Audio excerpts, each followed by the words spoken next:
by the Broncos featuring Sean Payton, George Payton, and Greg Penner. I thought that Sean Payton set the right tone yesterday. You tell me, Stoke, if you agree with me when he was asked if this season was a success. You can define success in so many different ways.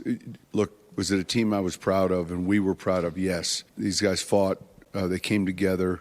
Like most teams in our league, hit stretches of adversity, bounced back. There were a lot of positives to build on, and yet it still was disappointing to finish the way we did. I didn't think we played up to our potential in the last game. There's one team when the season ends. They all have their final team meeting, exit interviews, but there's one team that's really excited. And, so there's that taste left in your mouth of wanting to get started right away and avoid that feeling we had this past weekend. Look, there was a chance if he wanted to take a bit of a victory lap. They were only supposed to win 5.5 games. People were predicting when they took the big Russell Wilson cap hit that they'd be lucky to even be able to field a roster this year. And despite all that, they go out, they win 10 games, they go to the playoffs. And yet he took a much different tone yesterday. Did that surprise you? Do you like it?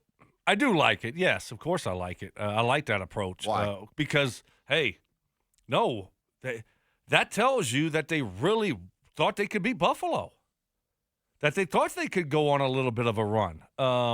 So, like, they weren't just saying that. That wasn't just words. That's the way they felt, that they could make some noise in the playoffs. So he's a little bit disappointed by that. I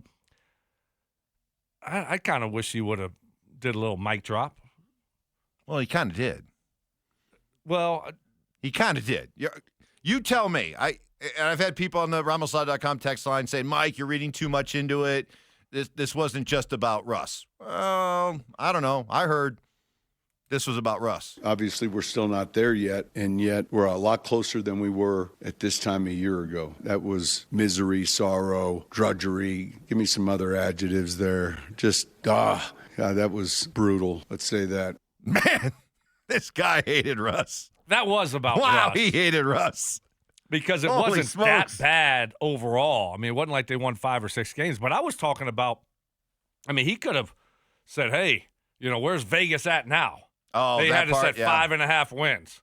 Remember when I told y'all next time I win 6 it'll be the first time I win 6 games? So, but I do. I like that approach from him. And, yeah, of course he was talking about Russ. I mean, what else was he talking about? That was you could tell he couldn't stand Russ.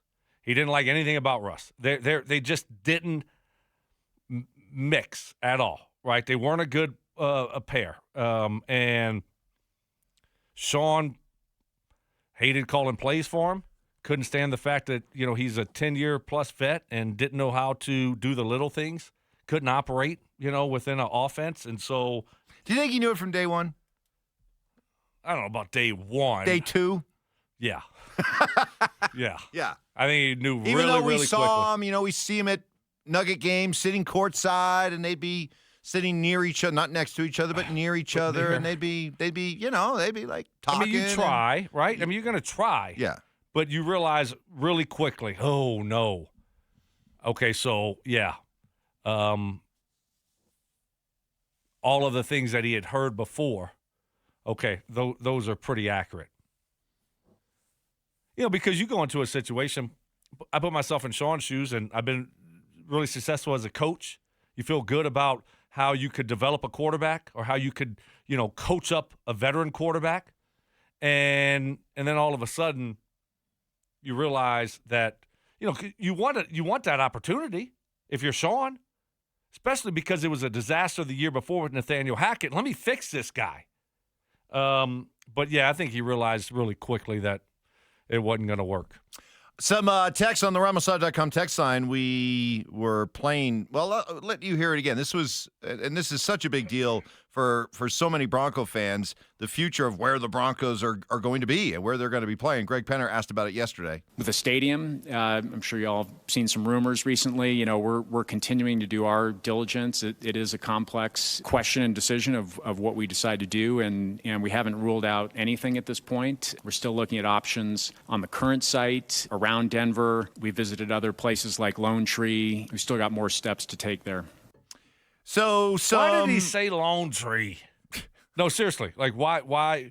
Well, he said other places. He said Lone Tree. Well, that was a report. It was out there. Right. So why run from it? Why?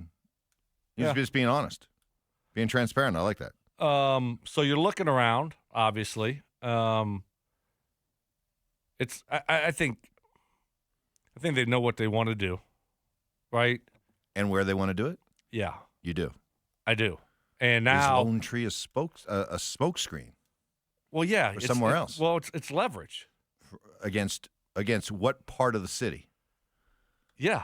What part of the area? Well, so let's say okay, let's just say I don't know where they want to go. Let's just say it's by the airport. Yeah, That's what we've said for years. Right. Okay, we're going out by the airport. Okay, that's the easy thing to say, and that's what we say. So that's where we're going. Okay, we know we're going there, Mike. All right, this is where we want to go. Well, let's just keep this up because you know what? We want as good of a deal as we can get.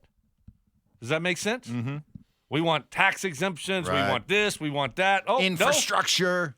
No. Infrastructure, so important. So it is. I know. I wasn't joking. So now all of a sudden you say, hey, well, if you don't give us this Lone Tree, what do you got over there for us? Right. Downtown, what can you do for us? Sure. You know, wherever, what can you do? So that's the way this game is played, right? Don't you think? I do. Okay. This one on the RamosLaw.com text line. Stadiums in the suburbs stink. No personality, no energy. Those stadiums are all feeling the same and are devoid of any personality. Keep the Broncos in downtown. And sincerely, South Stands season ticket holder. You want me to tell you what stinks? Southside season ticket holder? Downtown stinks. Yeah, you're telling me. You're telling me. Hold on, South Stand season ticket holder. You're telling me that the area around the current stadium crackles with energy on a game day? No. You're telling me that is some special atmosphere that you would not be able to capture somewhere else? Come on. It's not that. No. It's not that great. No. It's great when you get inside, but if you're talking about the atmosphere, tailgating. No, come on. No. Stuff's everywhere. No. I'm with you, Mike. No. Let's build something new. Let it Big, brand new, big and brand new, like a giant Man 101 project that Mark Schlereth can oversee. Right? You would love overseeing the building of a brand new Bronco stadium, wouldn't you? That's right. Let's get these girder beams up over these rotors. You know what I'm talking about. Yeah. It's all ball bearings down here, boys. How you doing? How you doing, Stink? I'm good. How are you guys? We're good. We're just kind of chopping it up. We heard from Sean, George, and Greg yesterday, and so we've been reacting to a lot of that. But yeah, we were just talking about the stadium, and here's another one.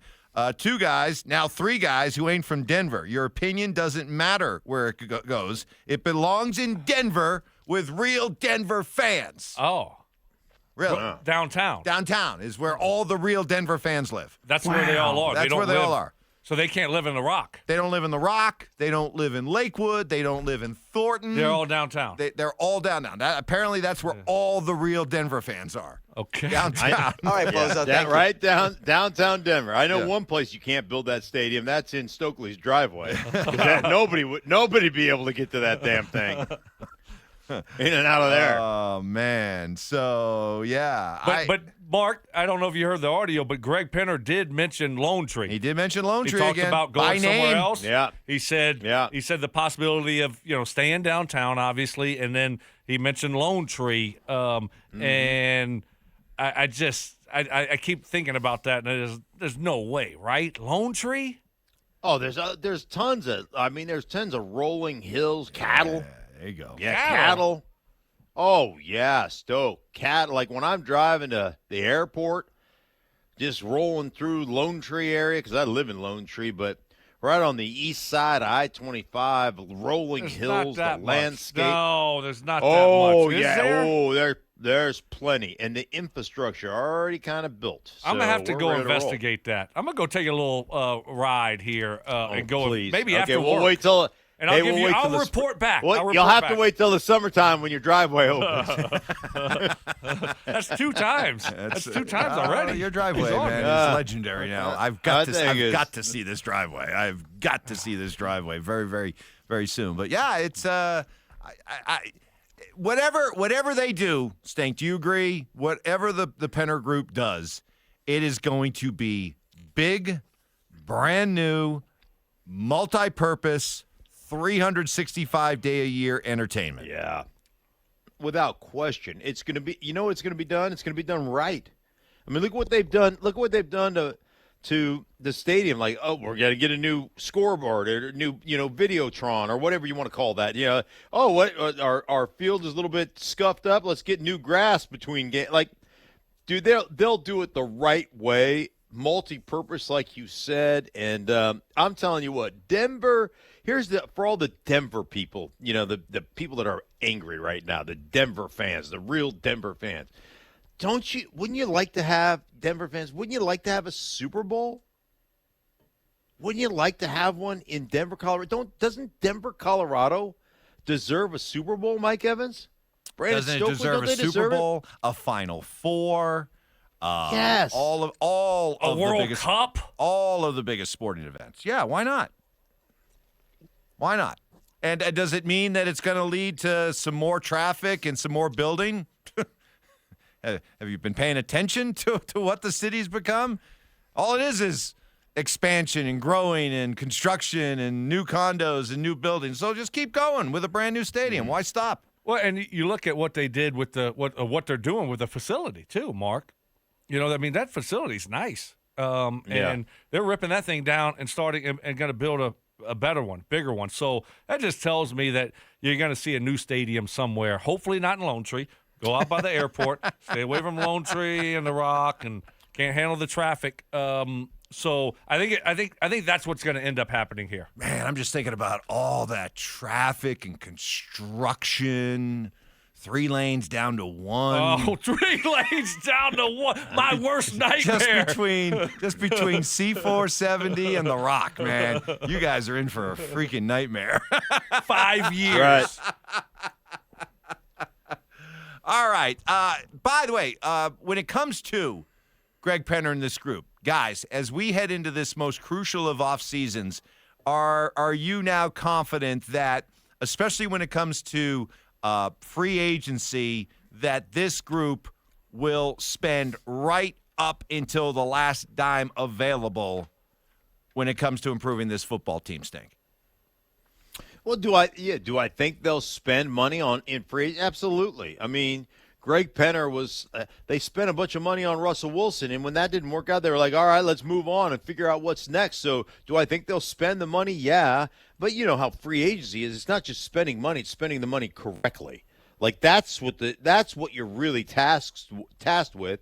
And the cool thing about this franchise, unlike some of the other franchises right now that are looking for head coaches, we've got the ownership in place that will allow the people in charge to make the right decisions for this franchise.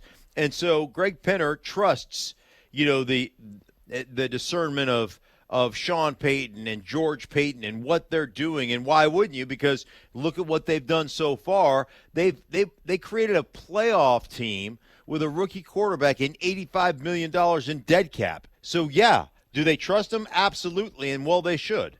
Yeah, I think, there's a little bit of a misperception on that, because you don't want to just spend up to the last dollar every year just to spend, right? I mean, I think that's not a great way to operate because you can carry your cap over.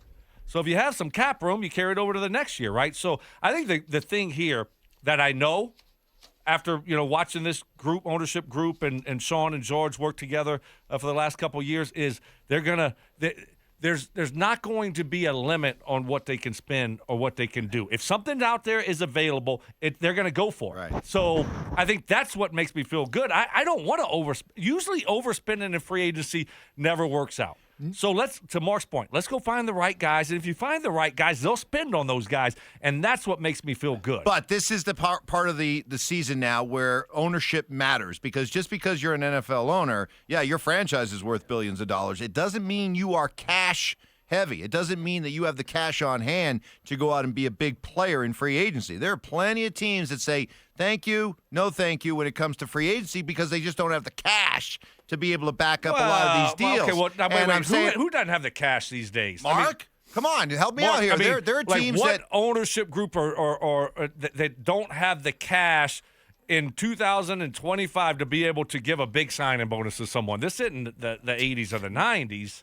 I mean, no, this is there's a couple of teams that struggle with cash flow. Well, the New Orleans Saints, you got to have all that stuff in escrow. The Raiders, the reason the Raiders went to Vegas was because of their cash, their lack of cash. So that's one of the reasons they moved out there and why they brought Tom Brady in with his group to they bring keep an influx of firing cash coaches as well. every year. I mean, the coaches' salary that they paid are crazy with the Raiders. So I just don't. So think you don't think the deep pockets of this Broncos ownership group doesn't give the Broncos an advantage? It doesn't hurt.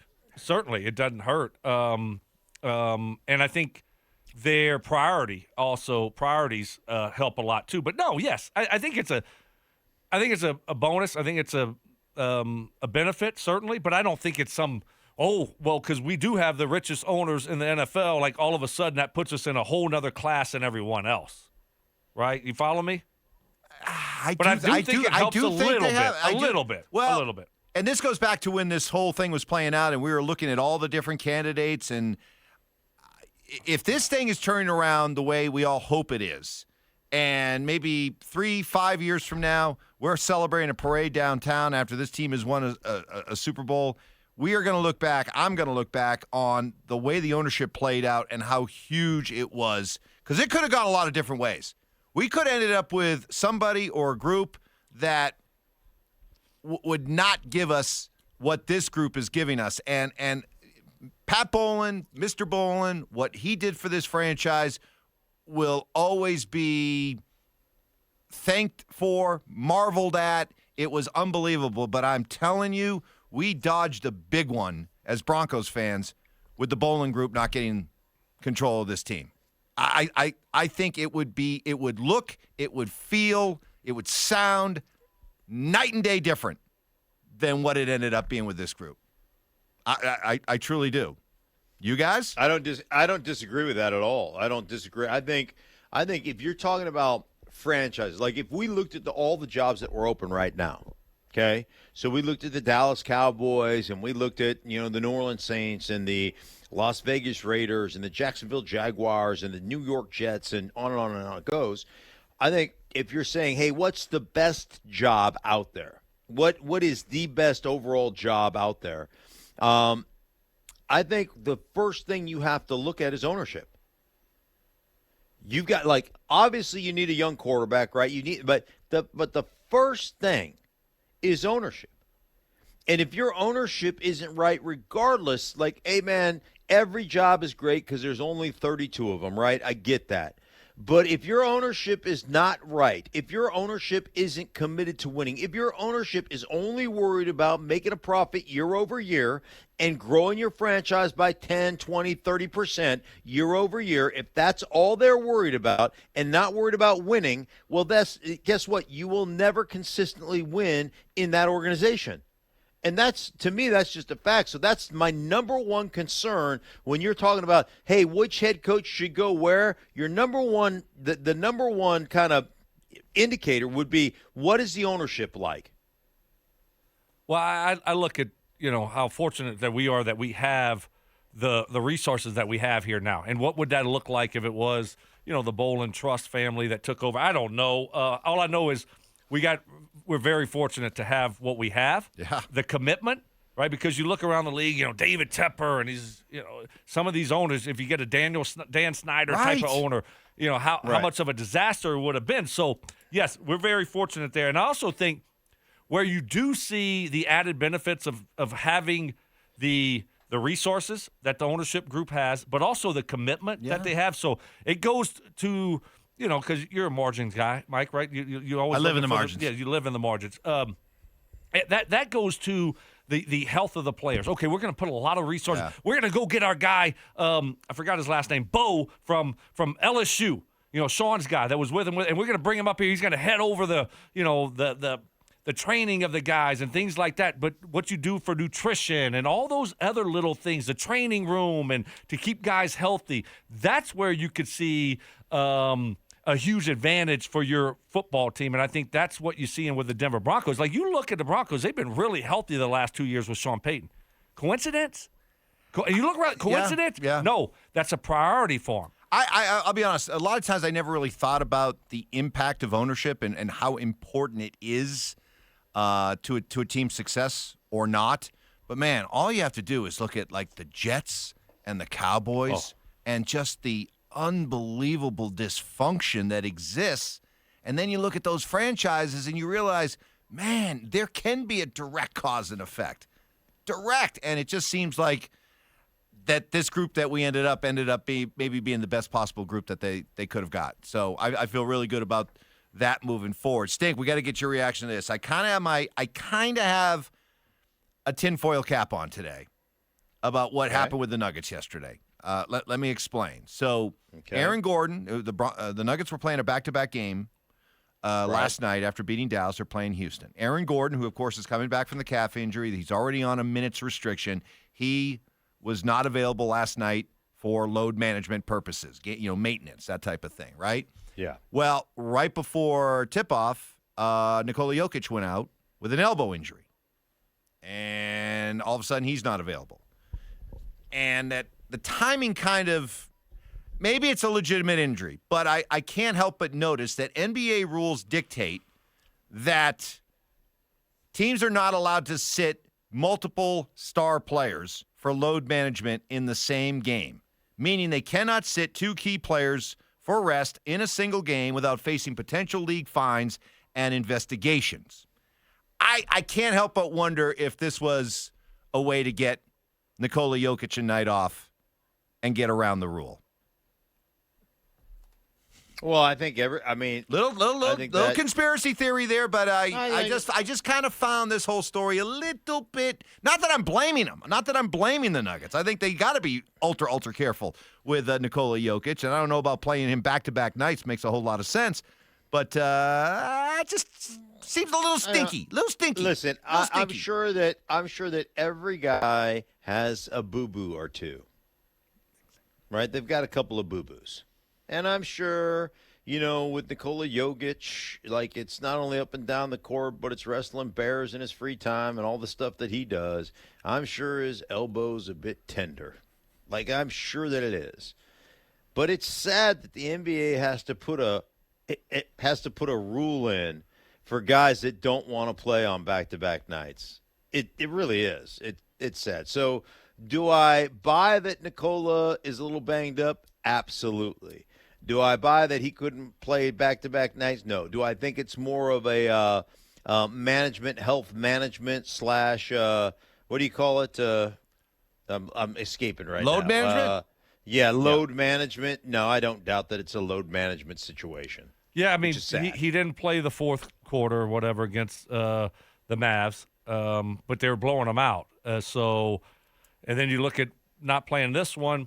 But this is why – so the NBA tries to put these rules in place, and they know that the game is slipping. And they know that people are pissed when guys sit out and you pay big money to go see them. So what these teams are doing now, and if you look, all their guys are questionable. Mm-hmm. So they already have an injury. So now you have a excuse, an explanation. If you do sit two guys, you're like, okay, well, we want to rest. We want to rest Paul George and Embiid. Oh, well, they're hurt. They've been injured. They've been questionable. Yeah. So you have a built-in excuse or explanation of why you're sitting these guys. So there's always ways around the rules, and that's what you're seeing teams do now. It stinks. It really stinks because I think that there are some players and some teams that are in a position where they should be able to rest their players. I think the Nuggets are one of them because they haven't been, huge repeat offenders. They don't they don't take advantage. But there are too many players and teams, and increasingly too many players that take advantage of this because they just don't want to play. And as a result, the NBA is forced to put these rules into place. And as a result, people like me are forced to sit back and put on our really large tinfoil cap, by the way. This takes up a lot of tinfoil. The whole roll. From the whole 500 feet. The whole 500 feet. Easily. I mean, Reynolds wrap. That's one of them. That's one of them, like, Costco rolls of tinfoil. Like, it's just giant, right? Giant. Up next, guys, we haven't been able to do this in a couple of weeks. It's back. Trivia against